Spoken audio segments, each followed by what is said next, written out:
Start. एक समय था जब शिक्षक समाज का पथ प्रदर्शक माना जाता था। आज वही शिक्षक व्यवस्था की हर कमी को पूरा करने वाला सबसे सुविधाजनक संसाधन बनता जा रहा है।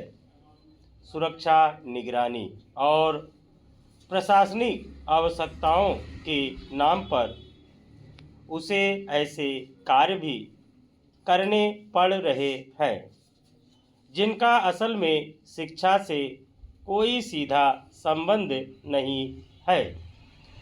शिक्षा व्यवस्था में जिस बदलाव की अपेक्षा थी, कई बार उसके विपरीत भी हो रहा है। निश्चित रूप से इसके दूरगामी परिणाम होंगे। कुछ समय पहले शीर्ष न्यायालय के आदेश के अनुपालन के संदर्भ में विश्वविद्यालय अनुदान आयोग की ओर से उच्च शिक्षण संस्थानों को आवारा कुत्तों से सुरक्षा संबंधी दिशा निर्देश जारी करने की खबर आई। इस क्रम में सभी विश्वविद्यालयों, महाविद्यालयों और विद्यालय परिसरों में आवारा कुत्तों की निगरानी तथा उनसे बचाव के लिए शिक्षकों को जिम्मेदारी सौंपने की भी खबर थी। औपचारिक रूप से यह व्यवस्था सुरक्षा के उद्देश्य से है, लेकिन व्यवहारिक स्तर पर यह आदेश एक गहरे और असहज प्रश्न को जन्म देता है। क्या शिक्षकों को इस तरह के या अन्य गैर शिक्षण कार्यों में लगाना शैक्षणिक दायित्वों के अनुरूप है?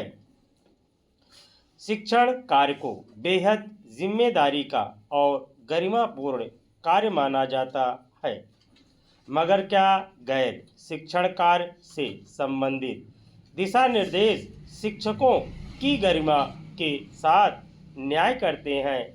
यह प्रश्न इसलिए और गंभीर हो जाता है क्योंकि यह कोई पहला अवसर नहीं है।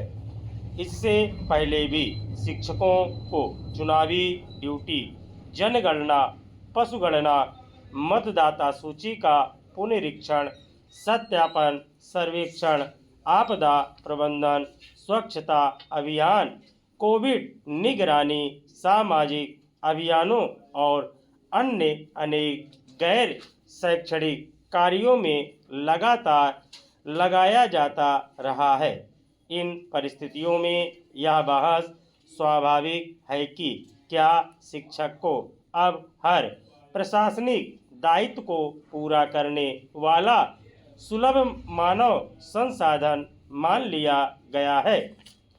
सुरक्षा और संवेदनशीलता जैसे मुद्दों की आड़ में अगर शिक्षक को उसके मूल कार्य यानी पढ़ाने, शोध करने, अकादमिक मार्गदर्शन इत्यादि से निरंतर दूर किया जाएगा तो इसका दीर्घकालिक प्रभाव केवल शिक्षकों पर नहीं बल्कि पूरी शिक्षा व्यवस्था और समाज के बौद्धिक भविष्य पर पड़ेगा।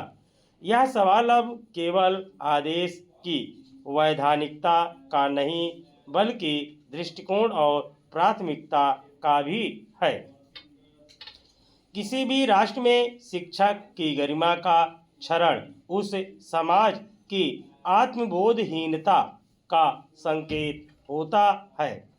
शिक्षक की उपेक्षा किसी एक वर्ग का अपमान नहीं बल्कि वह उस विचार की उपेक्षा होती है कि ज्ञान, विवेक और प्रश्न पूछने की क्षमता किसी समाज के लिए कितनी आवश्यक है।